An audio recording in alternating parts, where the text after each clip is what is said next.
അല്ലാഹുവിന്റെ പ്രവാചകൻ തന്റെ പൊന്നാര മകളോട് പറഞ്ഞു കൊടുക്കുകയാണ്, വാപ്പയെന്ന് പറഞ്ഞാലതാ. അങ്ങനെ ഓരോന്നും അല്ലാഹുവിന്റെ റസൂൽ എവിടെന്ന് പറഞ്ഞു കൊടുത്തു. എന്നിട്ട് ചോദിച്ചു, മകളെ ഫാത്തിമ, ഒരടിമയെ ചോദിച്ച് നീ വീട്ടിൽ വന്നിരുന്നല്ലോ, നിനക്ക് സഹായത്തിന് വേണ്ടി ഒരടിമയെ ചോദിച്ച് നീ വീട്ടിൽ വന്നിരുന്നല്ലോ. അല്ലാഹുവിന്റെ റസൂൽ തന്റെ പൊന്നാര മകളോട് ചോദിക്കുന്നു, ഫാത്തിമ, സഹായത്തിന് അടിമയെ വേണോ, അല്ലാഹുവിന്റെ മുമ്പിൽ പ്രതിഫലം കിട്ടുന്ന ഒരു നന്മ വേണോ? സഹായത്തിന് ഒരു അടിമയെ വേണോ, അതോ അല്ലാഹുവിന്റെ മുമ്പിൽ പ്രതിഫലം കിട്ടുന്ന ഒരു നന്മ വേണോ? അല്ലാഹുവിന്റെ റസൂലിന്റെ പൊന്നാര മകള് പറഞ്ഞു, നന്മ മതി വാപ്പാ. അല്ലാഹുവിന്റെ മുമ്പിൽ പ്രതിഫലം കിട്ടുന്ന നന്മ എന്താണ് വാപ്പാ? അല്ലാഹുവിന്റെ റസൂല് തന്റെ പൊന്നാര മകളോട് ആ പാതിരാത്രിയിൽ പറഞ്ഞു കൊടുത്ത നന്മയാണ് എനിക്ക് നിങ്ങളോട് പറഞ്ഞു തരാനുള്ളത്. നബി തങ്ങൾ പറഞ്ഞു കൊടുത്തു, ഫാത്തിമ, ഉറങ്ങുന്നതിന് മുമ്പ് സുബ്ഹാനല്ലാഹ്, അൽഹംദുലില്ലാഹ്, അല്ലാഹു അക്ബർ. നബി തങ്ങൾ പറഞ്ഞു കൊടുക്കുകയാണ്, മോളെ ഫാത്തിമ, എന്റെ പൊന്നുമോള് കിടന്നുറങ്ങുന്നതിന് മുമ്പ് 33 പ്രാവശ്യം സുബ്ഹാനല്ലാഹ് പറയണേ, 33 പ്രാവശ്യം അൽഹംദുലില്ലാഹ് പറയണേ, 34 പ്രാവശ്യം അല്ലാഹു അക്ബർ പറയണേ. ഇത് അല്ലാഹുവിന്റെ മുമ്പിൽ വലിയ പ്രതിഫലം കിട്ടുന്ന നന്മയാണെന്ന് ആദരവായ പ്രവാചകൻ നബി മുഹമ്മദ് മുസ്തഫ സല്ലല്ലാഹു അലൈഹി വസല്ലമ തങ്ങൾ പറയുമ്പോ നിങ്ങൾ ചോദിക്കും, സിറാജ്, ഇത് പറയാനാണോ അരമണിക്കൂർ എടുത്തത്? ഇത് പറയാനാണോ അരമണിക്കൂർ എടുത്തത്? നമുക്കിത് ചെറുതായി പോയടോ, നമുക്കിത് ചെറുതായി പോയടോ. നമുക്ക് കേവലം ഒരു സുബ്ഹാനല്ലാഹ്, അൽഹംദുലില്ലാഹ്, അല്ലാഹു അക്ബർ എന്നാൽ അല്ലാഹുവിന്റെ മുമ്പിൽ കിട്ടുന്ന പ്രതിഫലം വലുതാഭങ്ങള്.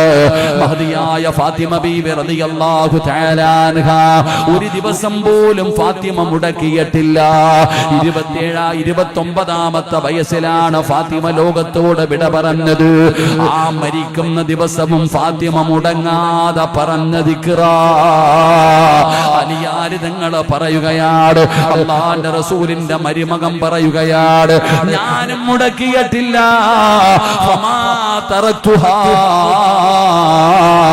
ബഅദ സമിഅതുഹാ മിൻ റസൂലില്ലാഹ്. നബി തങ്ങൾ പറഞ്ഞതിന് ശേഷം, ആ ഒരു നന്മ അല്ലാഹുവിന്റെ റസൂൽ എനിക്ക് പറഞ്ഞു തന്നതിന് ശേഷം ഇന്നുവരെ ഞാൻ മുടക്കിയിട്ടില്ല. ഇനി മരിക്കുവോളം ഞാൻ മുടക്കുകയുമില്ല. അല്ലാഹുവിന്റെ റസൂലിന്റെ പൊന്നാര മകള് പറഞ്ഞ ഫാത്തിമ ബീവി റളിയല്ലാഹു തആല അൻഹ മരിക്കുന്നത് വരെ പറഞ്ഞ, അലിയാർ തങ്ങൾ മരിക്കുന്നത് വരെ പറഞ്ഞ ആ ഒരു ദിക്റുണ്ടല്ലോ, അത് ചെറുതല്ല സഹോദരാ. അതുകൊണ്ട് വഅദ കേൾക്കാമെന്നവരോട് പറയുകയാണ്, കഴിയുമോ സഹോദരാ, പെങ്ങളെ, കഴിയുമോ പൊന്നുമോള്, ഇൻഷാ അല്ലാഹ് ഇന്നത്തെ ഈ രാത്രി മുതൽ ഇൻഷാ അല്ലാഹ് ഞാൻ പറയും, ഉസ്താദ്, ഇന്ന് വഅദ കഴിഞ്ഞ് ഇവിടുന്ന് പിരിഞ്ഞ് നിന്റെ വീട്ടിലേക്ക് കടന്നു ചെന്നിട്ട് എല്ലാം കഴിഞ്ഞ് അവസാന കിടപ്പറയിൽ വന്ന് കിടക്കാ പോകുമ്പോ അവിടെ ഇരുന്നു കൊണ്ട് ഇന്നത്തെ ഒരേ ഒരു ദിവസം സുബ്ഹാനല്ലാഹ്, അൽഹംദുലില്ലാഹ്, അല്ലാഹു അക്ബർ പറയാ തീരുമാനിക്കുക. പെങ്ങളെ, തീരുമാനിക്കുക പെങ്ങള്. ഇന്നഹും കാനൂ യുസാരിഊന ഫിൽ ഖൈറാത്ത്. അല്ലാഹുവിന്റെ റസൂൽ പറഞ്ഞ, നബി തങ്ങളല്ലേ പറഞ്ഞു കൊടുത്തത്, ഫാത്തിമ ചെയ്തതാണല്ലോ, അലിയാർ തങ്ങൾ ചെയ്ത നന്മയാണല്ലോ. ഇൻഷാ അല്ലാഹ് ഞാനും ചെയ്യും ഉസ്താദേ, ഇൻഷാ അല്ലാഹ്. ഇന്നത്തെ ഒരു രാത്രി, നാളെ വേണോന്ന് ഞാൻ പറയണില്ല, ഇന്നത്തെ ഒരു രാത്രിയെങ്കിലും ഞാൻ പോയി കിടന്നുറങ്ങുന്നതിന് മുമ്പ് 33 പ്രാവശ്യം സുബ്ഹാനല്ലാഹ്, 33 പ്രാവശ്യം അൽഹംദുലില്ലാഹ്, 34 പ്രാവശ്യം അല്ലാഹു അക്ബർ ഈ ദിക്റ് പറഞ്ഞിട്ടെ ഇന്നത്തെ രാത്രി ഞാൻ കിടന്നുറങ്ങൂ എന്ന് നിയത്ത് ചെയ്യുന്നവരൊക്കെ ഒന്ന് കൈപൊക്കിക്കേ. ഇന്നത്തെ ഒറ്റ രാത്രി കൈപൊക്കിയോ? അള്ളാഹുവെ, ആരെല്ലാം ഈ മജ്ലിസിലിരുന്ന് കൈപൊക്കിയോ മരിക്കുന്ന കാലം വരെ ആരുടെ മുമ്പിലും നീട്ടി യാചിക്കേണ്ട അവസ്ഥ വരുത്തല്ലേ റഹ്മാനെ. അള്ളാഹുവെ, ഈ കൈപൊക്കിയവർക്ക് നീ ഈമാനുള്ള മരണം കൊടുക്കണേ തമ്പുരാനെ. ഷഹീദിന്റെ കൂലി കിട്ടുന്ന മരണം കൊടുക്കണേ റഹ്മാനെ. ഹൗദിൽ കൗസർ വാങ്ങിച്ചു കുടിക്കാനുള്ള ഭാഗ്യം കൊടുക്കണേ പടച്ചവനെ. ഈ കൈപൊക്കിയവർക്ക് നീ ജന്നാത്തുൽ ഫിർദൗസ് എന്ന് പറയുന്ന സ്വർഗം കൊടുക്കണേ അല്ലാ. ഫിർദൗസ് എന്ന് പറയുന്ന സ്വർഗം കൊടുക്കണേ അല്ലാ. ആ കൈ പൊക്കാത്തവനെ നീ നന്നാക്കണേ അല്ലാ. ആ കൈ പൊക്കാത്തവനെ നീ നന്നാക്കണേ അല്ലാ.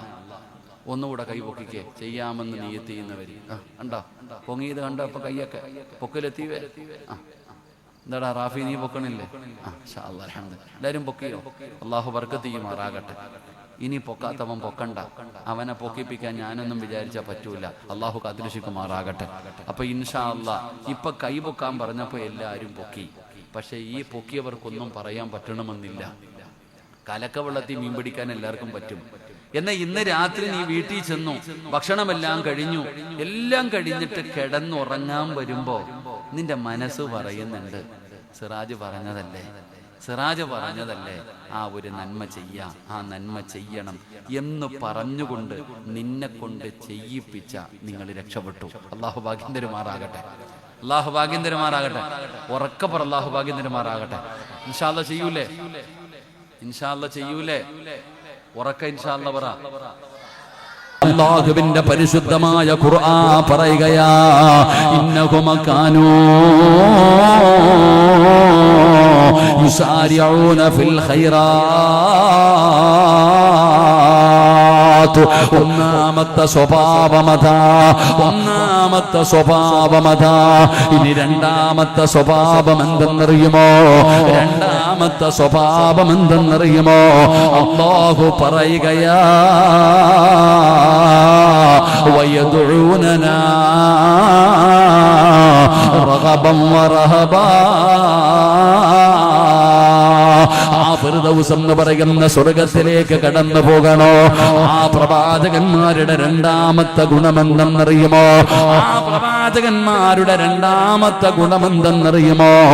വയദുഊനനാ റഗബൻ വറഹബാ. അവർ അല്ലാഹുവിനോട് ദുആ ചെയ്യുന്നവരാ, അവര് പടച്ച റബ്ബിനോട് ദുആ ചെയ്യുന്നവരാ. ജീവിതത്തിൽ എന്ത് പ്രയാസം വന്നാലും, ദുഃഖം വന്നാലും, ദുരിതം വന്നാലും, പടച്ചവന് എന്ത് വലിയ തല പോകുന്ന വിഷയം വന്നാലും അവര് പടച്ചവന്റെ മുമ്പിൽ കൈനീട്ടുന്നവരാണ്. അവർ പ്രതീക്ഷ കൈവിടാത്തവരാണ്. അവർക്കൊരിക്കലും പ്രതീക്ഷ കൈവിടാറില്ലടോ. അവർക്കറിയാം അവരുടെ റബ്ബ് സഹായിക്കുമെന്ന്. ആരൊക്കെ കൈവിട്ടാലും എന്റെ റബ്ബെന്നെ കൈവിടൂല. ആരൊക്കെ എന്നെ ഒഴിവാക്കിയാലും എന്റെ റബ്ബെന്നെ ഒഴിവാക്കൂല. എന്റെ ഉമ്മയെക്കാൾ എന്നെ സ്നേഹിക്കുന്നത് എന്റെ റബ്ബാ. വയദുഊനനാ റഗബൻ വറഹബാ. ഖുർആൻ പറയുന്ന രണ്ട്, അവരുടെ ജീവിതത്തിൽ എന്തു പ്രയാസം വന്നാലും, എന്ത് വിഷയം വന്നാലും അവർ അല്ലാഹുവിനോട് ദുആ ചെയ്യും. അല്ലാഹു നമുക്ക് ഈമാൻ നൽകുമാറാകട്ടെ. അല്ലാഹുവിന്റെ പരിശുദ്ധമായ ഖുർആൻ പറയുന്ന രണ്ട്, അവരുടെ ജീവിതത്തിൽ എന്ത് പ്രയാസം വന്നാലും അവർ അല്ലാഹുവിനോട് ദുആ ചെയ്യും. അല്ലാഹു നമുക്ക് ഈമാൻ തരുമാറാകട്ടെ. അല്ലാഹു ഈമാൻ തരുമാറാകട്ടെ. നിങ്ങളും ദുആ ചെയ്യൂലേ? നമ്മളെല്ലാരും ദുആ ചെയ്യുന്നവരാ. എന്റെ പ്രിയപ്പെട്ട സഹോദരി ചിന്തിക്കുകയാണ്, ഉസ്താദേ ഞാൻ ദുആ ചെയ്യാറുണ്ട്. പെങ്ങള് ചിന്തിക്കുന്നത് ഞാൻ ദുആ ചെയ്യാറുണ്ട്. എന്റെ പ്രിയപ്പെട്ട സഹോദരിമാരെ, എങ്ങനെ ദുആ ചെയ്യുന്നവരാണെന്നറിയുമോ? നമ്മുടെ ദുആ കണ്ടാൽ ഇബ്ലീസിന് പോലും ചിരി വരികയാണ്. നമ്മൾ ദുആ ചെയ്യുന്നത് കണ്ടാൽ ഇബ്ലീസിന് പോലും കോമഡി തോന്നുകയാണ്. നമ്മുടെ ദുആയല്ല, നമ്മൾ ഷോ കാണിക്കുന്നവരാണ്. യഥാർത്ഥത്തിൽ ദുആ എന്ന് പറഞ്ഞാൽ എന്തെന്നറിയുമോ? യഥാർത്ഥത്തിൽ ദുആ എന്ന് പറഞ്ഞാൽ എന്താണെന്നറിയുമോ? 40, 50, 60 വയസ്സുള്ള വാപ്പമാരിവിടെ ഇരിക്കുന്നല്ലോ. മുടിയൊക്കെ നരച്ചുപോയ പ്രായം ചെന്ന ഉമ്മ, നീ ജീവിതത്തിൽ ജീവിതത്തിൽ ഒരിക്കലെങ്കിലും ആത്മാർത്ഥമായി ദുആ ചെയ്തിട്ടുണ്ടോ? എങ്ങനെയാണ് ദുആ ചെയ്യേണ്ടതെന്ന് നിനക്കറിയുമോ? എങ്ങനെയാണ് ദുആ ചെയ്യേണ്ടതെന്ന് നിനക്കറിയുമോ? നിനക്ക് ദുആ ചെയ്യാൻ പോലും അറിയില്ല, നമുക്ക് ദുആ ചെയ്യാൻ പോലും അറിയില്ല. അല്ലാഹു പറയുകയാണ് വയദുഊനനാ റഗബൻ വറഹബാ. എങ്ങനെയാണ് ദുആ ചെയ്യേണ്ടതെന്ന് പോലും എനിക്കും അറിയത്തില്ല, നിങ്ങൾക്കും അറിയത്തില്ല. അല്ലാഹു പഠിക്കാൻ ഭാഗ്യം തരുമാറാകട്ടെ. അല്ലാഹു പഠിക്കാൻ ഭാഗ്യം തരുമാറാകട്ടെ. നമ്മുടെ വാപ്പായിക്ക് എന്തെങ്കിലും ഒരു പ്രയാസം വന്നാ വാപ്പ എവിടെ പോകും? നേരെ പള്ളിയിൽ പോയി 2 റക്അത്ത് നിസ്കരിച്ചിട്ട് അവിടെ ഇരുന്ന് ദുആ ചെയ്യും. വാപ്പാടെ പ്രശ്നം മാറും. അല്ലാഹു ഈമാൻ തരുമാറാകട്ടെ. ഇപ്പോഴോ കടത്തിനെ പോയിരിക്കും, അല്ലെങ്കിൽ കഞ്ചാവ് അടിക്കാൻ പോയി. ഇന്നത്തെ അവസ്ഥ ഏതാ? ഇവിടെ പണ്ടുള്ളവർക്ക് എന്തെങ്കിലും ഒരു പ്രശ്നം വന്നാൽ അവർ പള്ളിയിൽ പോയി ദുആ ചെയ്യും, തീർന്നു അവിടെ പ്രശ്നം. നമ്മുടെ ഉമ്മമാരെന്തെങ്കിലും ഒരു പ്രശ്നം വന്നാൽ സിയം മഖാമിലോ ഏതെങ്കിലും മഖാമിൽ പോയിട്ട് ഒരു യാസീൻ ഓതിയിട്ട് ദുആ ചെയ്യും, അവരുടെ പ്രശ്നം തീരുമായിരുന്നു. അല്ലാഹു ഈമാൻ തരുമാറാകട്ടെ. ദുആ എന്ന് പറഞ്ഞാൽ എന്താ?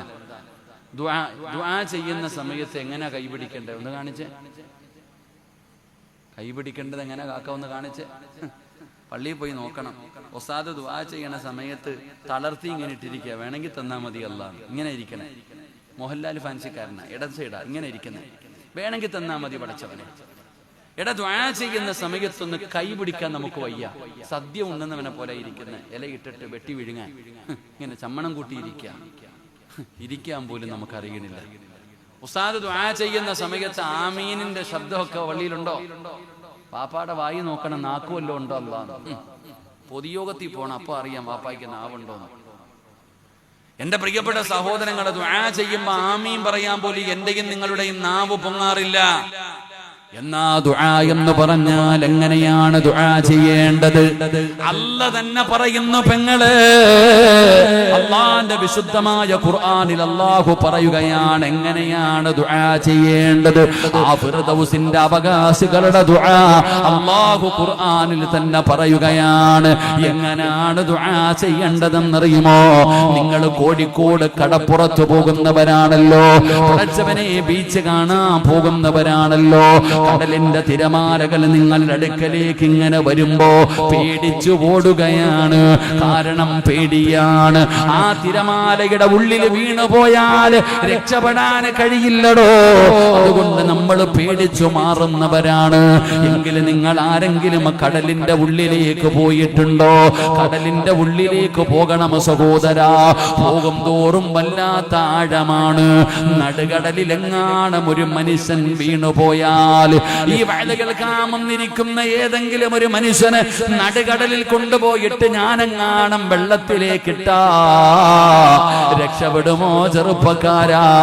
എത്ര നീന്തൽ അറിയുന്നവനാണെങ്കിലും രക്ഷപ്പെടാൻ വഴിയില്ല പെങ്ങളെ. ആ കടലിൽ കിടക്കുന്ന ഏറ്റവും വലിയ മീനാണ് തിമംഗലം എന്ന് പറയുന്ന മീൻ. അത് കടലിലെ ഏറ്റവും വലിയ മത്സ്യമാണ്. അങ്ങനെ ഞാൻ കൊണ്ടുപോയി വലിച്ചെറിഞ്ഞ ചെറുപ്പക്കാരന് ആ മീനെങ്ങാണം വിഴുങ്ങിയ സുബ്ഹാനല്ലാഹ്, പറവങ്ങളെ രക്ഷപ്പെടുമോ? തിമംഗലം എന്ന് പറയുന്ന മീൻ ഒരു മനുഷ്യനെ വിഴുങ്ങിയിരിക്കുകയാണ്. എങ്ങനെയാണ് അവൻ രക്ഷപ്പെടുന്നത്? മീനിന്റെ വയറ്റിലാണ്, കടലിന്റെ അടിയിലാണ്. സാധാരണ മീനല്ല, ഏറ്റവും വലിയ തിമംഗലമാണ്.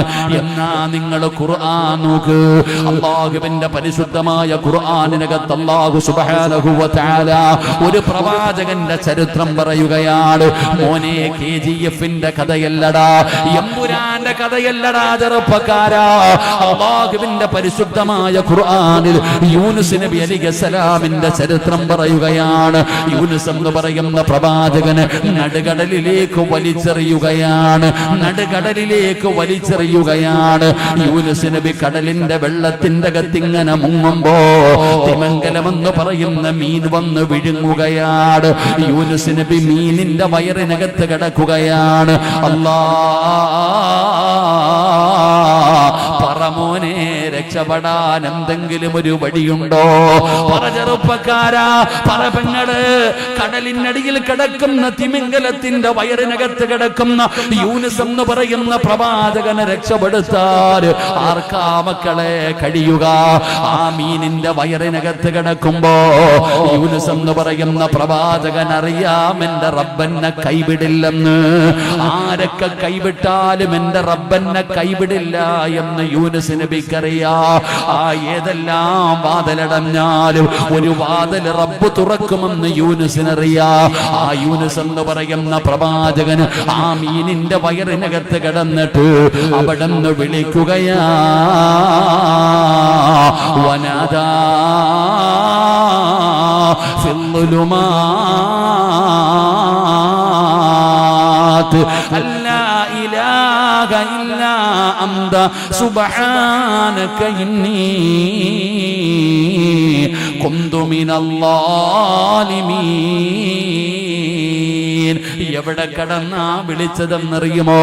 കടലിന്റെ ഏറ്റവും അടിയിൽ കിടക്കുന്ന, കടലിലെ ഏറ്റവും വലിയ മത്സ്യമായ തിമിംഗലത്തിന്റെ വയറിനകത്ത് കിടക്കുമ്പോഴും യൂനുസ് വിളിക്കുന്നു, വനാദാ ഫിൽളുലുമാത് അല്ലാ ഇലാഹ ഇല്ലാ അന്ത സുബ്ഹാനക ഇന്നി കുന്തു മിനൽ ളാലിമീൻ. അല്ലാഹുവേ, അല്ലാഹുവേ, എന്നെ രക്ഷപ്പെടുത്തണേ അല്ലാ, എന്നെ സഹായിക്കണേ അല്ലാ. ഖുർആൻ തന്നെ പറയുകയാണ്, ലലബിസ ഫീ ബത്നിഹി ഇലാ യൗമി യുബഅസൂൻ. യൂനുസ് എങ്ങാണം അങ്ങനെ ദുആ ചെയ്തില്ലായിരുന്നെങ്കിൽ ഖിയാമത്ത് നാൾ വരെ ആ മീനിന്റെ വയറിനകത്ത് കടക്കേണ്ടി വരുമായിരുന്നു. ചെറുപ്പക്കാരാ, ആഴ്ചകൾ കഴിഞ്ഞപ്പോ ഒരു പോറല് പോലും ഏൽക്കാതെ ആ യൂനുസ് നബിയെ ആ മീൻ തന്നെ കരയിലേക്ക് കൊണ്ടുവന്ന് ജീവനോടെ തിരിച്ചു തന്നു എന്ന് അല്ലാഹുവിന്റെ ഖുർആൻ പറയുമ്പോ, വാപ്പാ, ഇതിനാ ദുആ എന്ന് പറയുന്നത്. ഉമ്മമാരെ, നിന്റെയൊക്കെ ജീവിതത്തിൽ ഒരിക്കലെങ്കിലും ഇങ്ങനെ ദുആ ചെയ്തിട്ടുണ്ടോ? ഇങ്ങനെ ദുആ ചെയ്താ അല്ലാഹു വെറും കയ്യോടെ മടക്കൂല. ഇങ്ങനെ ദുആ ചെയ്താ എന്റെ റബ്ബെന്നെ കൈവിടില്ല എന്ന് പറയുന്ന വിശ്വാസമുണ്ടല്ലോ. വയദുഊനനാ റഗബൻ വറഹബാ. ഇങ്ങനെയാണ് ദുആ ചെയ്യേണ്ടത്. അതുകൊണ്ട് ഈ വഅദ് കേൾക്കാമെന്നവരോട് പറയുകയാണ്, ഈ സമുദായം നേരിടുന്ന ഏറ്റവും വലിയ ക്യാൻസർ ഏതാണെന്നറിയുമോ? ഈ ഉമ്മത്ത് നേരിടുന്ന ഏറ്റവും വലിയ പ്രശ്നം എന്തെന്നറിയുമോ? നിരാശയാടോ, നിരാശയാണ്. ആർക്കും അല്ലാഹുവിനെ വിശ്വാസമില്ല. ഈ സമുദായം നേരിടുന്ന ഏറ്റവും വലിയ പ്രശ്നം നിരാശയാ. അല്ലാഹു നമ്മളെ കാത്തുരക്ഷിക്കുമാറാകട്ടെ. താത്താമാരൊക്കെ ഒന്ന് എഴുന്നേറ്റ്, താത്താമാരൊക്കെ ഒന്ന് എഴുന്നേറ്റ്. ഭൂമിയിലുള്ളവരോട് കരുണ കാണിച്ചാൽ ആകാശത്തിലുള്ളവൻ കരുണ കാണിക്കും. നീ മുമ്പോട്ട് കയറിയിരുന്ന ആ പുറകിലിരിക്കുന്ന ഉമ്മ നനയാതെ ഇരിക്കും. ഒന്ന് മുമ്പോട്ട് കയറിക്ക്, തിരിഞ്ഞു നോക്കല്ലേ, ഞാൻ നേരത്തെ പറഞ്ഞു നോക്കല്ലേ. ഒറ്റയ്ക്ക് നടന്നു പോകുമ്പോൾ ശബ്ദം കേട്ട് തിരിഞ്ഞു നോക്കിയുള്ള അവസ്ഥ അറിയാലോ. മുമ്പോട്ട് കയറിക്കും. അൽഹംദുലില്ലാ, മഴ പെയ്തു, അൽഹംദുലില്ലാ, അല്ലാഹു ഈമാൻ തരുമാറാകട്ടെ. ഇനി ആരും ഇറങ്ങി ഓടത്തില്ലല്ലോ, ഇനി ആരും ഇറങ്ങി ഓടത്തില്ലല്ലോ. ഇത്രയും നേരം പറഞ്ഞ കാക്ക കേറ്, കാക്ക കേറ്, കാക്ക. മഴ പെയ്തപ്പോ കാക്ക തന്നെ കേറി. അല്ലാഹു ആ കാക്കയ്ക്ക് സ്വർഗം കൊടുക്കുമാറാകട്ടെ. കേറ് കേറ് കേറ്, എല്ലാം കേറിക്കോ ഇൻഷാ അല്ലാഹ്. അൽഹംദുലില്ലാ. മഴ പെയ്ത ഞാൻ സന്തോഷത്തില്ല. കാരണം എന്തേ? മഴ പെയ്യുന്ന സമയത്ത് ദുആ ചെയ്താൽ അല്ലാഹു സ്വീകരിക്കും. അല്ലാഹു ഈമാൻ തരുമാറാകട്ടെ, അല്ലാഹു ഈമാൻ തരുമാറാകട്ടെ. കേറിക്കോ, കേറ്. നിങ്ങളൊന്ന് കേറിയാലേ എനിക്ക് പറയാൻ പറ്റൂ. നിങ്ങൾ എന്താ ഇപ്പൊ സിറാത്ത് പോലെ ഇഴയുന്ന പോലെ അവിടെ കൂടെ മിന്നലിന്റെ വേഗത്തിൽ ആൾക്കാർ പോണേ. ഒന്ന് കേറിയിരിക്കും. ഇൻഷാ അല്ലാഹ്. അൽഹംദുലില്ലാ. അല്ലാഹു കബൂലാക്കുമാറാകട്ടെ. 3 സ്വലാത്ത് സല്ലല്ലാഹു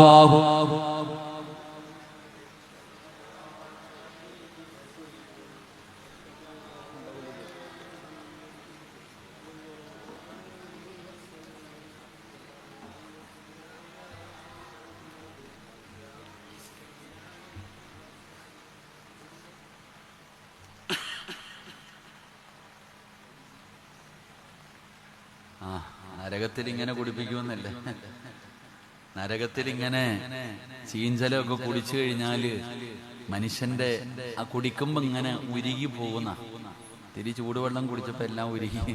ശരി, അള്ളാഹു നമ്മളെ നരകത്തിൽ നിന്ന് രക്ഷപ്പെടുത്തുമാറാകട്ടെ. ഇരിക്കുതാത്താമാരെ നിങ്ങൾ എന്താപ്പാ ഇരിക്കറോ? എല്ലാം അടുത്ത അമ്മായിയമ്മയുടെ കൂടെ ഇരിക്കാനുള്ള വിഷമാണെന്ന് തോന്നുന്നു. ഉസ്താദ് പിടിച്ച് അള്ളാഹു എല്ലാത്തിനെയും നന്നാക്കി തരുമാറാകട്ടെ. ഈ സമുദായം നേരിടുന്ന ഏറ്റവും വലിയ ഭവിഷ്യത്ത് എന്ന് പറയുന്നത് നിരാശയാ. എനിക്ക് രോഗമായി, ഇനി മാറത്തില്ല, എല്ലാ മരുന്നും കഴിച്ചു, ഇനി മാറൂല്ല. എത്ര കാലമായി പടച്ചവനെ അള്ളാഹിനോട് ദുആ ചെയ്യുന്ന രോഗം മാറ്റിത്തരാം, അള്ളാഹ് മാറ്റിത്തരുന്നില്ല, ഇനിയിപ്പോ പോട്ടെ അനുഭവിക്കാം. എത്ര കാലമായി പടച്ചവനെ ഒരു വീട് ചോദിച്ചിട്ട് അള്ളാഹ് വീട് തരുന്നില്ല. കല്യാണം കഴിഞ്ഞിട്ട് എത്ര കൊല്ലമായി, 10-20 കൊല്ലമായി, മക്കളെ റബ്ബ് തരുന്നില്ല, ഇനി തീർന്നു. ഭാര്യ പറയുകയാ എനിക്ക് കുഴപ്പമൊന്നുമില്ല, ഇക്കാടെ കുഴപ്പമാ. അങ്ങനെ ഭാര്യ പറയുന്നു, മക്കളില്ലാത്ത ഭാര്യയും ഭർത്താവിന്റെ അവസ്ഥ ആലോചിക്കേ. പരിശോധിച്ചിട്ട് ഡോക്ടർ പറഞ്ഞു അത്ര എനിക്ക് കുഴപ്പമൊന്നുമില്ല, മരുമോന്റെ കുഴപ്പമാ, ഇക്കാടെ കുഴപ്പം, അദ്ദേഹത്തിന് കൗണ്ടിങ് ഇല്ല, ജീവനില്ല, അതാ പറയാ. ഭർത്താവ് പറയുന്നു എനിക്ക് കുഴപ്പമൊന്നുമില്ല, ഓൾക്കാ കുഴപ്പം, അവൾക്ക് പീരീഡ്സ് നേരെയാകുന്നില്ല, എന്തോ അതാണ് മറ്റേതാണ് മറിച്ചതാണ്, പിന്നെ പ്രായമായില്ലേ, 10, 35, 40 വയസ്സായി, ഇനി എങ്ങനെ മക്കളുണ്ടാവും, തീർന്നു. പെണ്ണ് പറയുന്നു ഭർത്താവിന്റെ കുഴപ്പം, ഭർത്താവ് പറയുന്നു ഭാര്യയുടെ കുഴപ്പം. ഞാൻ ചോദിക്കട്ടെ, അള്ളാന്റെ റസൂൽ സല്ലല്ലാഹു അലൈഹി വസല്ലമ തങ്ങൾക്കും ആയിഷ ബീവിക്കും മക്കളില്ല, ആരുടെ കുഴപ്പമാ? നിങ്ങൾ എന്തോ ഇങ്ങനെ ഇരിക്കണേ? നബി തങ്ങൾക്കും ആയിഷ ബീവിക്കും മക്കളുണ്ടോ? ഉണ്ടോ? ഇല്ല. ആരുടെ കുഴപ്പം? ആയിഷയുടെ കുഴപ്പമോ നബി തങ്ങളുടെ കുഴപ്പമോ? അല്ലാഹു ഈമാൻ തരുമാറാകട്ടെ. എന്റെ പ്രിയപ്പെട്ട സഹോദരങ്ങളെ, ജീവിതത്തിൽ ഞാൻ ചോദിക്കട്ടെ, നിന്റെ രോഗം മാറ്റാൻ അള്ളാഹിക്ക് പറ്റത്തില്ലേ? എടാ, പച്ചവെള്ളം കുടിച്ചാൽ മതി രോഗം മാറാൻ. അല്ല വിചാരിച്ചാൽ പച്ചവെള്ളം കുടിച്ചാൽ മതി, നിന്റെ രോഗം മാറും. ഒറ്റ ദിവസം കൊണ്ട് നിന്നെ സമ്പന്നനാക്കാൻ അള്ളാഹിക്ക് കഴിവുണ്ട്. ഒറ്റ ദിവസം കൊണ്ട് സമ്പന്നനാക്കാൻ നിന്റെ അള്ളാഹിക്ക് കഴിയില്ലേ? നിനക്ക് മക്കളെ തരാൻ അള്ളാഹിന് കഴിയില്ലേ? നിനക്ക് വീട് തരാൻ അള്ളാഹിന് കഴിയില്ലേ? നീ കഴിയത്തില്ല എന്ന് പറയുന്നത്. നിരാശ പാടില്ലടോ, നിരാശ വൻഭാവമാ. അള്ളാഹു കാത്തിരക്ഷിക്കുമാറാകട്ടെ. എന്റെ പ്രിയപ്പെട്ടവരോട് ഞാൻ പറയുന്നു, നിരാശ ജീവിതത്തിൽ ഉണ്ടാകാൻ പാടില്ല, പ്രതീക്ഷ വേണം. എന്റെ റബ്ബെനിക്ക് തരും. മക്കളില്ലാത്തവരോട്, കഷ്ടപ്പെടുന്നവരോട് ഞാൻ പറയുന്നു, നീ ഒരിക്കലെങ്കിലും ദുആ ചെയ്തിരുന്നെങ്കിൽ നിന്റെ പ്രയാസം മാറൂലേ? ഞാൻ പറയുന്നത്, ഒരിക്കലെങ്കിലും ഒന്ന് ദുആ ചെയ്തിരുന്നെങ്കിൽ, ആത്മാർത്ഥമായിട്ട് ചോദിക്കേണ്ട രീതിയിൽ ഒരിക്കലെങ്കിലും നീ ദുആ ചെയ്തിരുന്നെങ്കിൽ നിന്റെ പ്രയാസം മാറിയേനെ, നിന്റെ ബുദ്ധിമുട്ട് മാറിയേനെ, നിനക്കും മക്കൾ അല്ലാഹു തന്നേനെ. പക്ഷെ എന്തുകൊണ്ട് നമുക്ക് ചോദിക്കുമ്പോ പ്രതീക്ഷയില്ല? എങ്ങനാ ദുആ ചെയ്യണ്ടേ? എങ്ങനാ ദുആ ചെയ്യണ്ടേ? ഞാൻ പറഞ്ഞുതരാം. എങ്ങനെയാണ് ദുആ ചെയ്യേണ്ടതെന്ന് അല്ലാഹു പറയുകയാ. അല്ല തന്നെ പറയുകയാ, സിറാജ് പറഞ്ഞതല്ല. വയദുഊനനാ റഗബൻ വറഹബാ.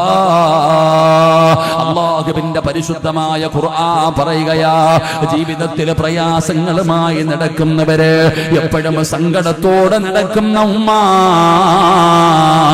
നിനക്ക് ദുആ ചെയ്യേണ്ടത് എങ്ങനെയാണെന്ന് ഞാൻ പറഞ്ഞു തരാ. നിന്റെ റബ്ബാരാണെന്നറിയുമോ? നമ്മുടെ റബ്ബാരാണെന്നറിയുമോ? ആ റബ്ബിന് കഴിയാത്തതൊന്നുമില്ലടോ. നിങ്ങളെ ബൈത്തുൽ മുഖദ്ദസ് എന്ന് പറയുന്ന പള്ളിയുണ്ടല്ലോ, ഫലസ്തീൻ എന്ന് പറയുന്ന രാജ്യത്ത് സ്ഥിതി ചെയ്യുന്ന ബൈത്തുൽ മുഖദ്ദസ് ഉണ്ടല്ലോ, ആ ബൈത്തുൽ മുഖദ്ദസിന്റെ മിഹ്റാബിന്റെ അകത്ത് മറിയമെന്ന് പറയുന്ന ഒരു പെൺകുട്ടി വളരുകയാണ്. മറിയമെന്ന് പറയുന്ന ഒരു ചെറിയ പെൺകുട്ടി വളരുകയാണ്. എങ്ങനെയാണ് മറിയം പള്ളിക്കകത്ത് പോയത്? ജുമാ നിസ്കാരിക്കാൻ പോയതല്ല. ആ മറിയം എങ്ങനെയാണ് പള്ളിക്കകത്ത് പോയതെന്നറിയുമോ? ഈസാ നബിയുടെ ഉമ്മയാണ്. മറിയമിന്റെ ഉമ്മ ഗർഭിണിയായപ്പോ അല്ലാഹുവേ, അവിടെന്ന് വിചാരിച്ചു ആൺകുട്ടിയാണെന്ന്. അതുകൊണ്ട് റബ്ബിനോട് പറഞ്ഞു, അല്ലാ, എന്റെ മോനെ പള്ളിക്ക് കൊടുത്തേക്കാമല്ലാ. അങ്ങനെ പടച്ചവനെ നേർച്ച ചെയ്യുകയാണ്. പ്രസവിച്ചപ്പോ പെൺകുട്ടിയായി പോയി. പറഞ്ഞ നേർച്ച പാലിച്ചു പെങ്ങള്. പള്ളിയിൽ കൊണ്ടുപോയി കൊടുക്കുകയാണ്. പള്ളിയിലെ ഇമാമാരാണെന്നറിയുമോ? മഹാനായ സക്കരിയ നബി അലൈഹിസ്സലാം. സക്കരിയ നബിയാണ് പള്ളിയിലെ ഇമാമ്. അല്ലാഹുവേ, ആ പള്ളിയിലെ ഇമാമാണ് മറിയമിനെ വളർത്തുന്നത്. ഒരു ദിവസം പള്ളിയുടെ മിഹ്റാബിന്റെ അകത്ത് കയറി ചെല്ലുമ്പോ മറിയം എന്ന് പറയുന്ന പൊന്നുമോള് പഴം തിന്നുകയാണ്. സക്കരിയാ നബി വാങ്ങിച്ചു കൊടുത്ത പഴമല്ല, അത് സക്കരിയാ നബി വാങ്ങിച്ചു കൊടുത്തതല്ല. പടച്ചവനെ, ആ പഴത്തിന്റെ പ്രത്യേകത എന്തെന്നറിയുമോ? ഫലസ്തീൻ എന്ന് പറയുന്ന രാജ്യത്ത് പോലും കിട്ടാത്ത പഴമാണ് മറിയം ഇരുന്ന് കടിച്ചുകൊണ്ടിരിക്കുന്നത്. സക്കരിയാ നബിക്ക് അത്ഭുതമായി. അല്ലാഹുവേ, പടച്ചവനെ, ഓരോ പഴത്തിനും സീസൺ ഉണ്ടടോ, ഓരോ പഴത്തിനും സീസൺ ഉണ്ടടോ. ആ സമയത്താണ് ഈ പഴം കിട്ടിയിരിക്കുന്നത്. അതുകൊണ്ട് ചോദിക്കുന്നു, മോളെ മറിയമേ, ഈ പഴം നിനക്ക് എവിടെ നിന്നാണ് കിട്ടിയത്?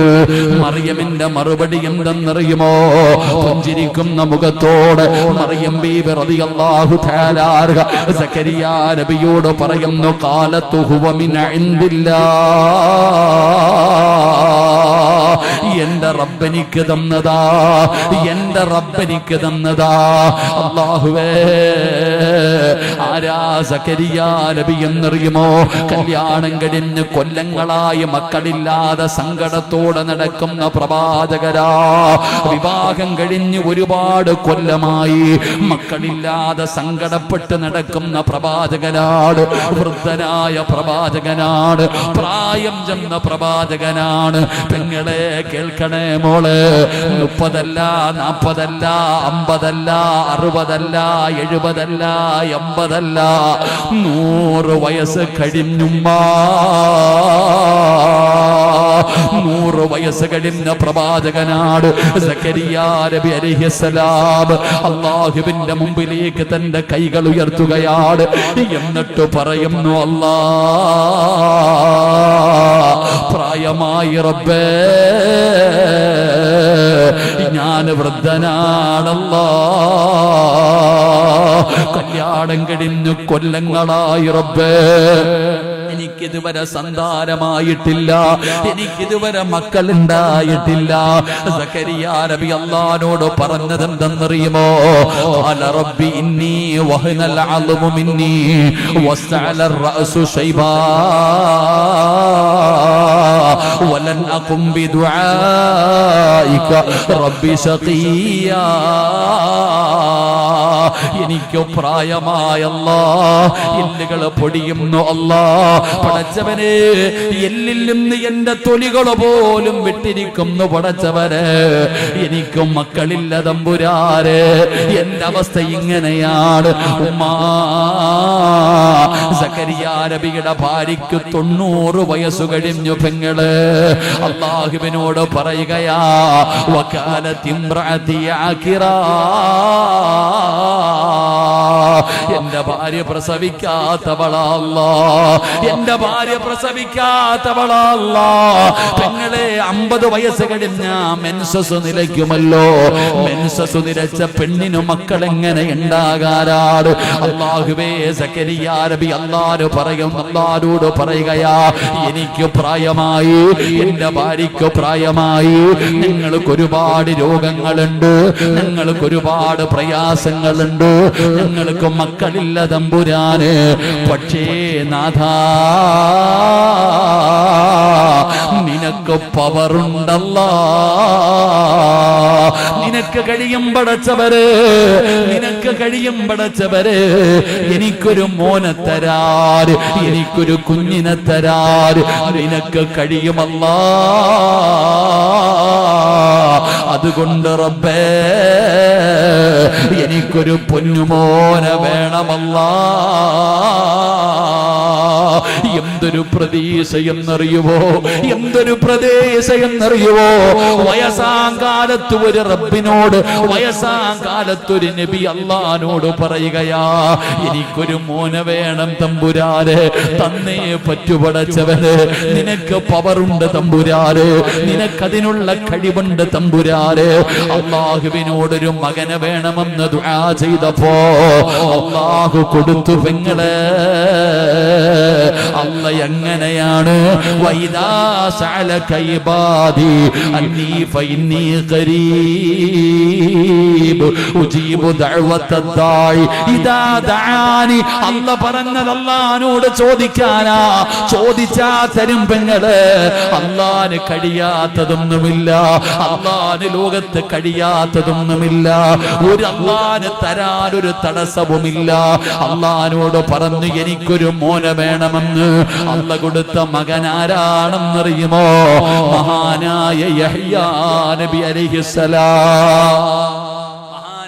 യഹ്യാ നബി അലൈഹിസ്സലാം. മക്കൾക്ക് യഹ്യാ എന്ന് പേരിടണേ, മക്കൾക്ക് യഹ്യാ എന്ന് പേരിടണേ. ആ യഹ്യാ എന്ന പേരിന്റെ പ്രത്യേകത എന്തെന്നറിയുമോ? അത് അല്ല വെച്ച പേരാണ്. അല്ല വെച്ച പേരാണ് യഹ്യാ.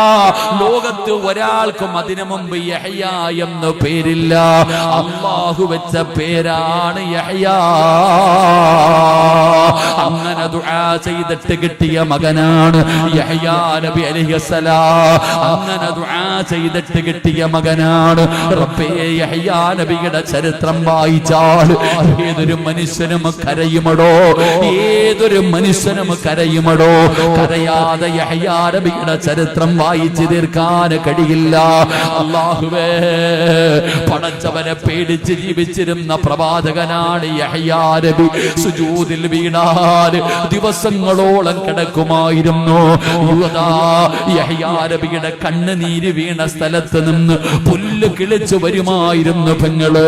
അതുപോലെ കരഞ്ഞിരുന്ന പ്രവാചകനാണ്. അതുകൊണ്ട് ഈ സദസ്സിലിരിക്കുന്നവരോട് പറയുകയാ, അല്ലാഹുവിൽ പ്രതീക്ഷ വെക്കണേ. അല്ല ഒരിക്കലും നമ്മളെ കൈവിടൂല. അല്ലാഹു ആര് കൈവിട്ടാലും നമ്മളെ കൈവിടൂല. അതുകൊണ്ട് ആ ഫിർദൗസ് എന്ന് പറയുന്ന സ്വർഗത്തിന്റെ അവകാശിയുടെ രണ്ടാമത്തെ അടയാളം എന്തെന്നറിയുമോ? വയദുഊനനാ റഗബൻ വറഹബാ. അവൻ അല്ലാഹുവിനോട് ആത്മാർത്ഥമായി ദുആ ചെയ്യുമെന്ന് അല്ലാഹുവിന്റെ വിശുദ്ധ ഖുർആൻ. അല്ലാഹുവിന്റെ വിശുദ്ധമായ ഖുർആൻ പറയുന്നു ദുആ ചെയ്യും. എടോ, വയസ്സാം കാലത്ത് 100 വയസ്സ് കഴിഞ്ഞ നബി 90 വയസ്സ് കഴിഞ്ഞ തന്റെ ഭാര്യ പ്രസവിക്കുവോ? ആ പ്രവാചകനാണ് അള്ളാഹുടെ മുമ്പിൽ ചെന്നിട്ട് തന്റെ സങ്കടം മുഴുവനും പറഞ്ഞു, തന്റെ അവസ്ഥ പറഞ്ഞു. എന്നിട്ട് അള്ളാഹിനോട് പറയാ, നിനക്ക് പറ്റൂ ഒരു കുഞ്ഞിനെ തരാ, നീ തന്നേ പറ്റൂ പടച്ചവനെ. ദുആ ചെയ്തിട്ട് വാങ്ങിച്ച മകനാണ് യഹ്യാ നബി അലൈഹിസ്സലാം. അള്ളാഹു നമുക്ക് ഈമാൻ തരുമാറാകട്ടെ. അതുകൊണ്ട് ഞാൻ പറയുന്നത്, എല്ലാത്തിനും മരുന്നുണ്ട്, എല്ലാത്തിനും മരുന്നുണ്ട്. ഖുർആനിൽ മരുന്നില്ലാത്ത ഒന്നുമില്ല. മൂന്നാമതായിട്ട് അല്ലാഹു പറയുകയാണ്, വകാനൂ ലനാ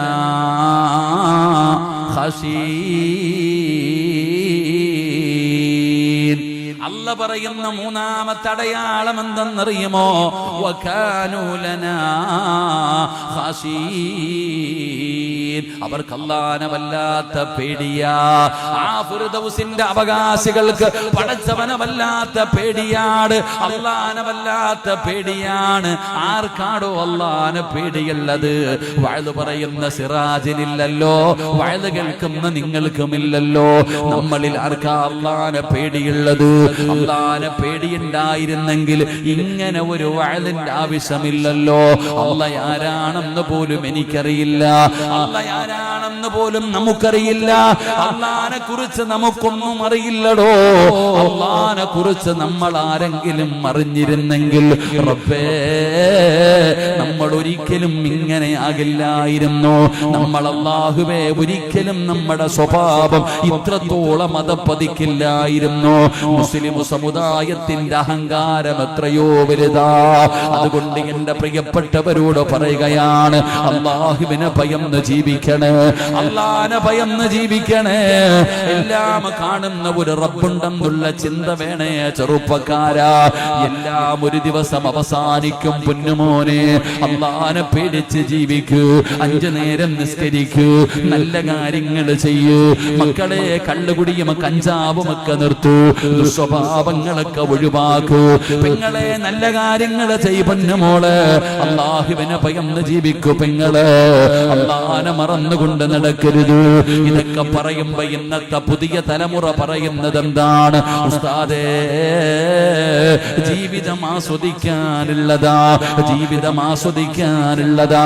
നിങ്ങൾ പറയുന്നത് പോലെ സ്വപ്നലോകത്ത് ജീവിക്കാനുള്ളതൊന്നുമല്ല. പടച്ചവനെ എത്ര പറഞ്ഞു കൊടുത്താലും ഇന്നത്തെ തലമുറ പറയുന്നത് നിങ്ങൾ എത്ര വഅദ് പറഞ്ഞാലും ഞങ്ങൾ നന്നാകുകയില്ല. അല്ലാഹുവേ, എന്തൊരു അഹങ്കാരമാണെന്നറിയുമോ, എന്തൊരു ധിക്കാരമാണെന്നറിയുമോ ഇന്നത്തെ സമുദായം, ഇന്നത്തെ യുവതലമുറയ്ക്ക്. പടച്ചവനെ, അല്ലാഹുവിനെ വിശ്വാസമില്ല, മരണത്തിന് ശേഷമുള്ള ജീവിതത്തിൽ വിശ്വാസമില്ല. അതൊക്കെ കെട്ടുകഥയാണെന്ന് പറയുന്നവരാ. അതുകൊണ്ട് എന്റെ പ്രിയപ്പെട്ടവരോട് പറയുകയാണ്, ദീനനുസരിച്ച് ജീവിക്കൂ. ജീവിക്കുന്നത് വല്ലാത്ത ഒരു കാലഘട്ടത്തിലാണ്. ഇസ്ലാമിന്റെ നിയമങ്ങൾ ഓരോന്നോരോന്നായി കാറ്റിൽ പറത്തുകയാണ്. അല്ലാഹുവേ, അല്ലാഹുവേ, വഖഫ് പോലും ഇപ്പം പടച്ചവനെ വഖഫ് ബില്ല് കേന്ദ്രം പാസാക്കിയിരിക്കുകയാണ്. പടച്ച റബ്ബിന്റെ മേൽ പോലും അവര് കൈവച്ചിരിക്കുകയാണ്. എവിടെ എത്തിയിരിക്കുന്ന സഹോദരാ? കാരണം അധികാരം അവരുടെ കയ്യിലാണ്, സർവ്വതും അവരുടെ കയ്യിലാണ്. മുസ്ലിമിനോട് പറയുകയാ, നീ പേടിക്കണ്ട, നീ പേടിക്കണ്ട. ഇനി നമ്മളെ സഹായിക്കാൻ ഒരാൾക്കേ കഴിയൂ. ഈ ലോകം മുഴുവനും അടക്കി ഭരിക്കുന്ന രാജാതിരാജനായ അല്ലാഹുവിന് മാത്രമേ ഇനി നമ്മളെ സഹായിക്കാൻ കഴിയൂ. അതുകൊണ്ട് നീ അല്ലാഹു പറയുന്നതനുസരിച്ച് ജീവിക്കൂ, അല്ലാഹുവിനെ പേടിച്ച് ജീവിക്കൂ. അല്ലാഹുവിന്റെ ഖുർആൻ പറയുകയാ, അല്ലാഹു പറയുന്നതനുസരിച്ച് ജീവിക്കുന്നവന് അല്ലാഹു സഹായിക്കുമെന്ന് അല്ലാഹുവിന്റെ വിശുദ്ധ ഖുർആൻ. അല്ലാഹു പറയുന്നതനുസരിച്ച് ജീവിച്ചാൽ ഒരിക്കലും നീ ഭയപ്പെടണ്ട. ഒരാൾക്കും നിന്നെ ഒന്നും ചെയ്യാൻ കഴിയില്ല. ഈ ലോകം മുഴുവനും നിനക്കെതിരെ തിരിഞ്ഞു വന്നാലും മോനെ, പടച്ച റബ്ബ് നിന്റെ കൂടെയുണ്ടെങ്കിൽ ഈ ലോകം മുഴുവനും പരാജയപ്പെട്ടു പോകും സഹോദരാ.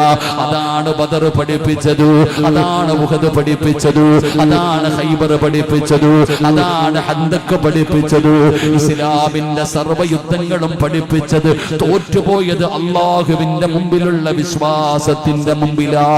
അതുകൊണ്ട് എന്റെ പ്രിയപ്പെട്ടവരോട് പറയുകയാണ്, അവനവന്റെ വീട്ടിൽ ദീന് കൊണ്ടുവാ, അവനവന്റെ വീട്ടിൽ ദീന് കൊണ്ടുവാ. മക്കളെ പഠിപ്പിക്കേണ്ട സമയമാണ്. മദ്രസകൾ തുറന്നിരിക്കുകയാണ്. അല്ലാഹുവേ, കൊച്ചുമക്കളെ കൊണ്ടുപോയിട്ട് മദ്രസയിൽ കൊണ്ടുപോയി അല്ലാഹ് ആരാണെന്ന് പഠിപ്പിക്കൂ, നിബിധങ്ങൾ ആരാണെന്ന് പഠിപ്പിക്കൂ, പരിശുദ്ധമായ ദീൻ എന്താണെന്ന് പഠിപ്പിക്കൂ. പടച്ചവനെ, 3ഉം 4ഉം 5ഉം ക്ലാസ്സായി കഴിഞ്ഞാൽ മക്കളുടെ പഠനം അവസാനിപ്പിക്കുന്ന മാതാപിതാക്കള് അല്ലാഹ് നൽകിയ അമാനത്താ. 5ാം ക്ലാസ്സായ മക്കളുടെ പഠനം നിർത്തുകയാണ്. ഒരിക്കലും ചെയ്യരുത്, ഒരിക്കലും നിങ്ങൾ ചെയ്യരുത്. അല്ലാഹു നൽകിയിരിക്കുന്ന അമാനത്താ മക്കള്. ആ അമാനത്തായ മക്കളെ പഠിപ്പിക്കണേ, നല്ല മക്കളാക്കണേ, ദീനിയെ ചുറ്റുപാടിൽ വളർത്തണേ. അതാണ് ദീനില്ലാത്തവർക്ക് പിന്നെ ഒന്നുമില്ലടോ. അതാണ് നബി തങ്ങൾ പറഞ്ഞത്, തുൻകഫുൽ മർഅതു ലി 4 കാര്യങ്ങളാണ് വിവാഹം കഴിക്കുമ്പോ പരിഗണിക്കേണ്ടത്. അതിൽ അല്ലാഹുവിന്റെ റസൂല് പറഞ്ഞത്, ഫളുഫറു ബിദാത്തിദ്ദീൻ,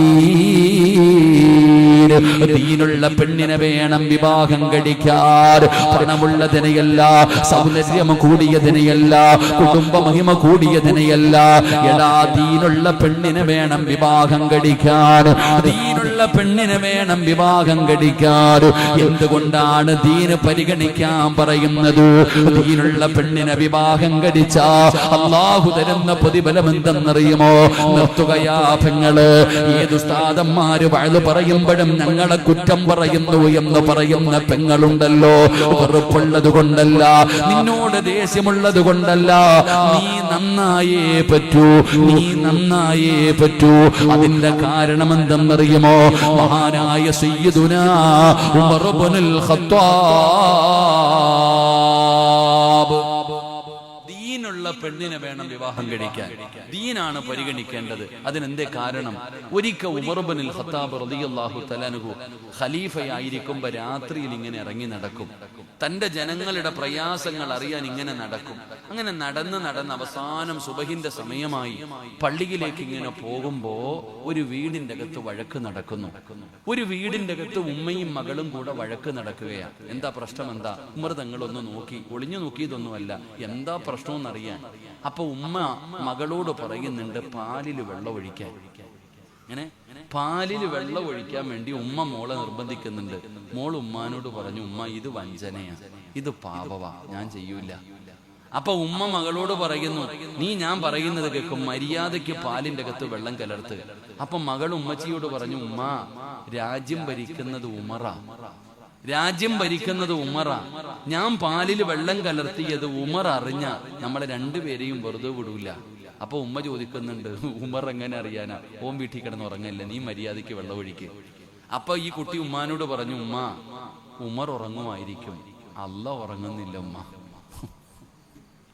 ഒരു പെൺകുട്ടി ഉമ്മാനോട് പറയാ, ഉമ്മ ഖലീഫ ഉമർ കാണുന്നില്ലിരിക്കും, അല്ല കാണുന്നുണ്ട് ഉമ്മ, ഞാൻ ചെയ്യൂല. ഉമർ തങ്ങളുടെ കണ്ണ് നിറഞ്ഞുപോയി.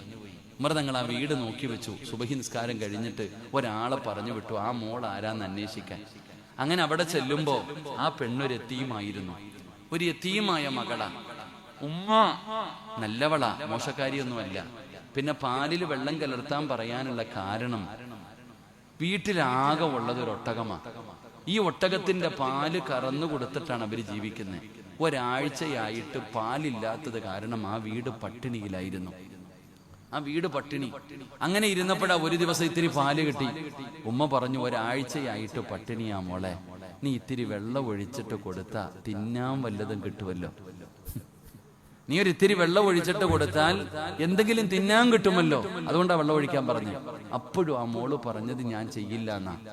ഉമർ ഇബ്നുൽ ഖത്താബ് റളിയല്ലാഹു തആല തന്റെ വീട്ടിൽ പോയി, രാജ്യത്തിന്റെ പ്രസിഡന്റാ, ഭരണാധികാരിയാ, രാജ്യത്തിന്റെ പ്രധാനമന്ത്രിയാ, തന്റെ വീട്ടിൽ പോയിട്ട് 2 ആമക്കളെയും വിളിച്ചിട്ട് പറഞ്ഞു, ആ മക്കളെ, ഒരു യതീമായ പെണ്ണുണ്ട്, പാവപ്പെട്ടവളാ, പണമൊന്നുമില്ല, യതീമ, വലിയ തറവാടൊന്നുമില്ലടാ, പക്ഷെ ഹൃദയത്തിൽ അല്ല ഉണ്ടടാ മക്കളെ.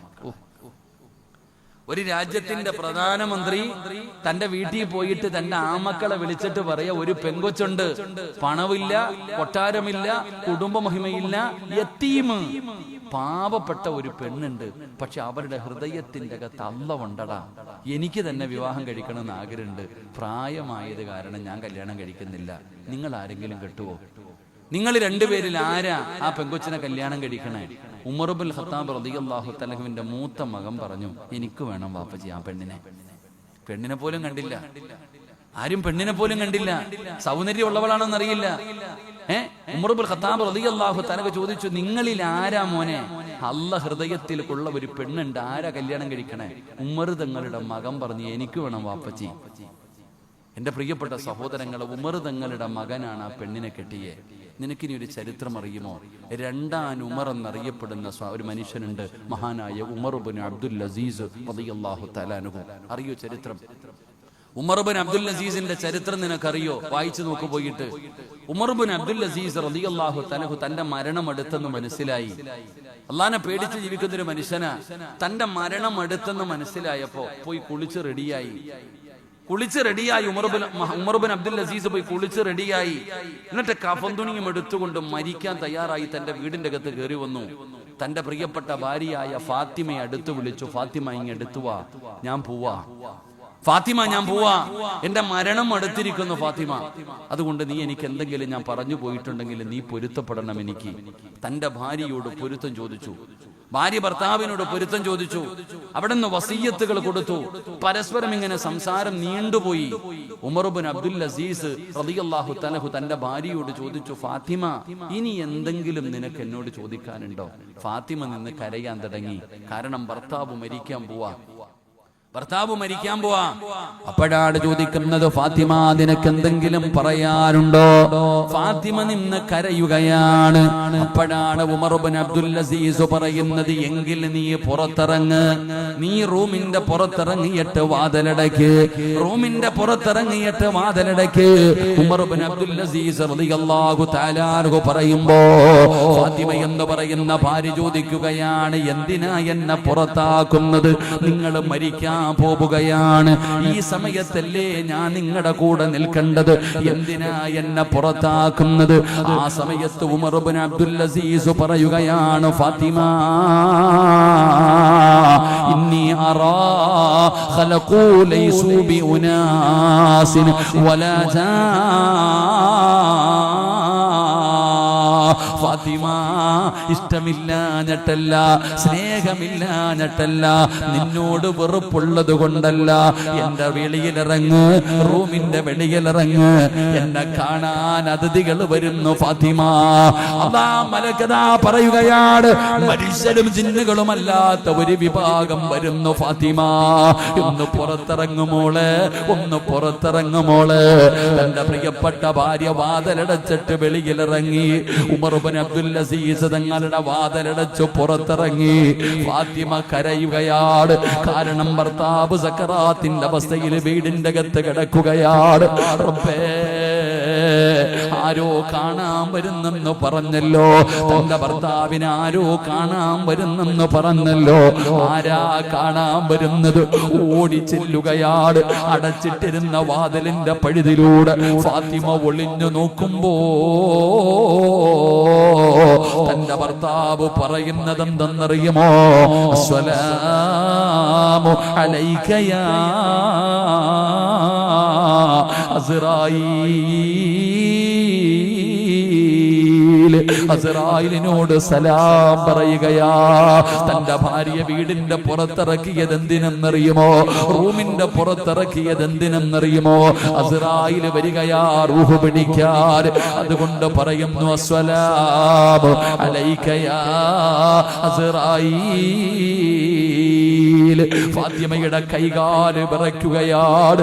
തന്റെ ഭർത്താവ് മരിക്കാൻ പോവുകയാണ്. റൂഹ് പിടിക്കുന്നതിന് വേണ്ടി മലക്കുകളെ കടന്നു വന്നിരിക്കുകയാണ്. തന്റെ ഭർത്താവ് മരിക്കുന്നത് എങ്ങനെയാ? തന്റെ ഭർത്താവ് മരിക്കുന്നത് എങ്ങനെയാ?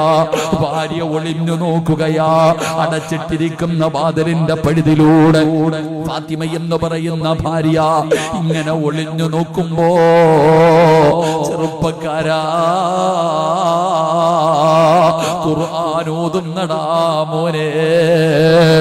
നിസ്കാരം കഴിഞ്ഞിട്ടല്ല, അസ്റായിൽ എന്ന് പറയുന്ന മലക്ക് റൂഹ് പിടിക്കാൻ വന്നപ്പോ ഉമർ ഇബ്നു അബ്ദുൽ അസീസ് ഖുർആൻ ഓതുകയാ. സാധാരണ ആയത്തല്ല.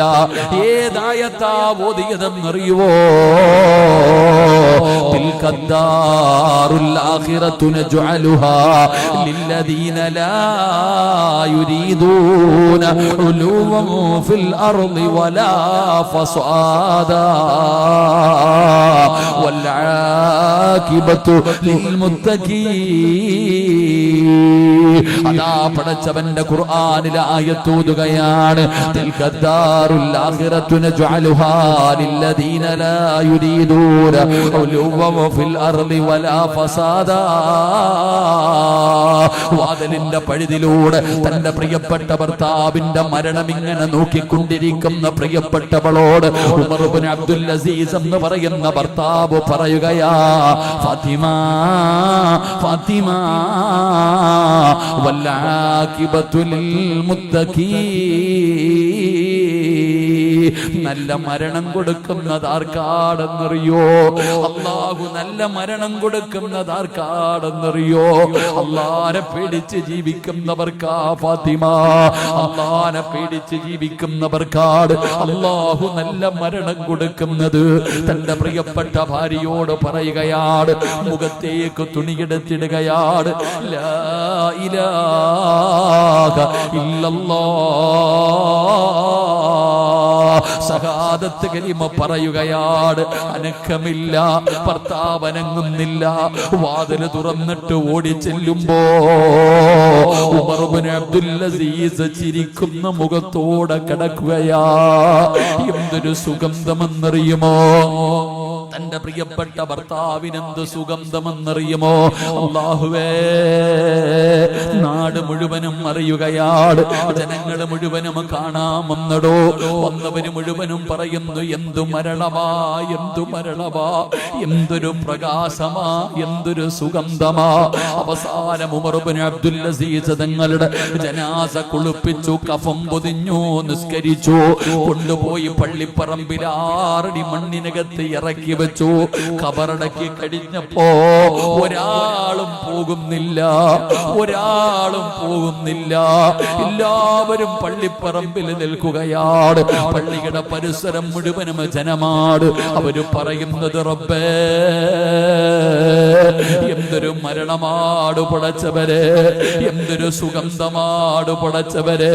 അല്ലാഹുവേ ഖുർആൻ ഓതിയല്ലോ, അസ്റായിലിനോട് സലാം പറഞ്ഞല്ലോ. ഇങ്ങനെ ഒരു മരണം കിട്ടാറുള്ള കാരണം എന്താണ്? ജനങ്ങൾ മുഴുവനും പറയുകയാണ്. അങ്ങനെ എല്ലാവരും തിരിച്ചു പോയടോ. ആ ജനാസ ഖബറടക്കാമെന്ന ജനങ്ങൾ മുഴുവനും ഉമർ ഇബ്നു അബ്ദുൽ അസീസ് റളിയല്ലാഹു തആല അൻഹുവിന്റെ വീടിന്റെ മുറ്റത്ത് ചെന്നു. എന്നിട്ട് വിളിക്കുന്നു, ഫാത്തിമ, സങ്കടപ്പെടുത്താമെന്നതല്ല, വേദനിപ്പിക്കാമെന്നതല്ല, നീ ധൈര്യക്കുകയാണ്. നിന്റെ ഭർത്താവിന്റെ മരണത്തിൽ നീ വല്ലാത്ത വേദനയിലാണ്. ഞങ്ങൾ എന്തിനാണ് വന്നതെന്നറിയുമോ? ഞങ്ങൾ എന്തിനാണ് വന്നതെന്നറിയുമോ? ഒരേ ഒരു കാര്യം ചോദിക്കാനാണ് ഫാത്തിമ, ഒരേ ഒരു കാര്യം ചോദിക്കാനാണ്. ഞങ്ങൾക്കറിയേണ്ടത് എന്തെന്നറിയുമോ? നിന്റെ ഭർത്താവ് അസ്റായിലിനോട് സലാം പറഞ്ഞല്ലോ, ഖുർആൻ ഓതിയല്ലോ, ശഹാദത്ത് കലിമ പറഞ്ഞല്ലോ. നിന്റെ ഭർത്താവിന് വല്ലാത്ത സുഗന്ധമായിരുന്നു ഫാത്തിമ, വല്ലാത്ത സുഗന്ധമായിരുന്നു ഫാത്തിമ. ഞങ്ങളും മരിക്കേണ്ടവരാ, ഞങ്ങളും മരിക്കേണ്ടവരാ. ഇതുപോലെ ഒരു നല്ല മരണം ഞങ്ങൾക്കും വേണം ഫാത്തിമ. ഇങ്ങനെ ഒരു മരണം കിട്ടാൻ നിന്റെ ഭർത്താവ് ചെയ്ത നന്മ എന്താണ് ഫാത്തിമ? ഒരു നാട് മുഴുവനും വന്ന് ചോദിച്ചപ്പോ ഫാത്തിമ എന്ന് പറയുന്ന ഭാര്യ പറഞ്ഞ മറുപടി എന്തെന്നറിയുമോ? വകാന ഉമർ ഇബ്നു അബ്ദുൽ അസീസ് അഖ്സറിൽ ലിന്നാസി സ്വലാത്തൻ വലാ സിയാമാ. എന്റെ ഭർത്താവ് ഒരുപാട് നിസ്കരിക്കുന്ന മനുഷ്യനായിരുന്നു, ഒരുപാട് നോമ്പ് പിടിക്കുന്ന മനുഷ്യനായിരുന്നു, ഒരുപാട് സദക്ക കൊടുക്കുന്ന മനുഷ്യനായിരുന്നു എന്നൊന്നും ഞാൻ പറയൂല, എന്നൊന്നും ഞാൻ പറയൂല. എന്റെ ഭർത്താവിന് അല്ലാഹു നല്ല ഒരു മരണം കൊടുക്കാ ഒരേ ഒരു കാരണമേ ഉള്ളൂ. ലാകിൻ വല്ലാഹി മാ റഅയ്തു അഹദൻ അഖ്വഫ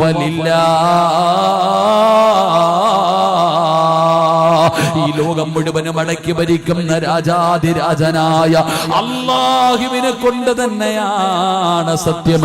ഞാൻ എന്റെ ജീവിതത്തിൽ ഇതുപോലെ ഒരു മനുഷ്യരെ കണ്ടിട്ടില്ല. അല്ലാഹുവിനെ കൊണ്ട് തന്നെയാണ് സത്യം. എന്റെ ഭർത്താവിനെ പോലെ അല്ലാഹനെ പേടിച്ച് ജീവിച്ച ഒരു മനുഷ്യനെ ഞാൻ കണ്ടിട്ടില്ല. കാരണം എന്റെ ഭർത്താവിന് അല്ലാഹുവിനെ വല്ലാത്ത പേടിയാ, എന്റെ ഭർത്താവിന് അല്ലാഹുവിനെ വല്ലാത്ത പേടിയാ. അല്ലാഹ് എന്ന് പറഞ്ഞാൽ എന്റെ ഭർത്താവ് ആരെന്നറിയോ? എന്റെ ഭർത്താവ് ആരെന്നറിയോ? ഞങ്ങൾ രണ്ടുപേരും കൂടെ ഒരിക്കൽ രാത്രി സംസാരിച്ചു കൊണ്ടിരുന്നപ്പോ എന്റെ നാവിൽ നിന്ന് അല്ലാ എന്ന വാക്ക് വീണു. ഞാൻ അല്ലാ എന്നൊന്നു പറഞ്ഞു. റുബമായ യദ്കുറുല്ലാഹ ഫിൽ ലൈൽ യദ്കുറുല്ലാഹ് സുമ്മ യബ്കി ഹത്താ യുസ്ബിഹ. ഞങ്ങൾ സംസാരിച്ചു കൊണ്ടിരുന്നപ്പോ ഞാൻ അല്ലാ എന്ന് പറഞ്ഞതും എന്റെ ഭർത്താവ് കരയാൻ തുടങ്ങി. ഞാൻ അല്ലാഹുടെ പേര് പറഞ്ഞപ്പോ എന്റെ ഭർത്താവ് സുബഹി വരെ ഇരുന്ന് കരഞ്ഞു.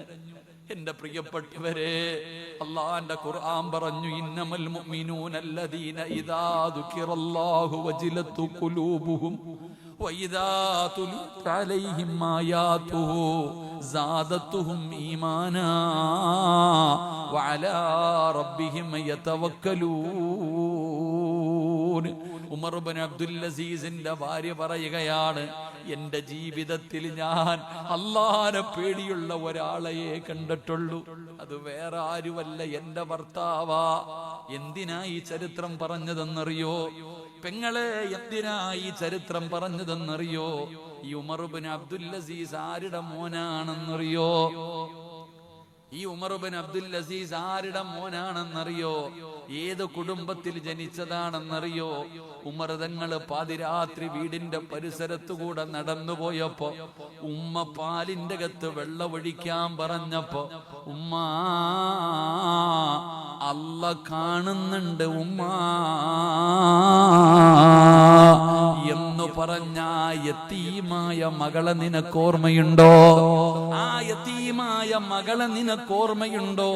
ആ പെണ്ണിന്റെ കുടുംബത്തിൽ ജനിച്ച മകനാ മഹാനായ ഉമർ ഇബ്നു അബ്ദുൽ അസീസ്. ഇതുകൊണ്ടാ പറയുന്നത്, ദീനുള്ളതിനെ വിവാഹം കഴിക്കാൻ, ദീനുള്ളതിനെ വേണം പരിഗണിക്കാൻ. അതുകൊണ്ട് നിർത്തുകയാ. അല്ല പറയുകയാ വകാനൂ ലനാ ഖശീൻ. അല്ലാഹുവിനെ ഭയന്ന് ജീവിക്കണം. അല്ലാഹു നമുക്കതിനുള്ള ഭാഗ്യം നൽകി അനുഗ്രഹിക്കുമാറാ.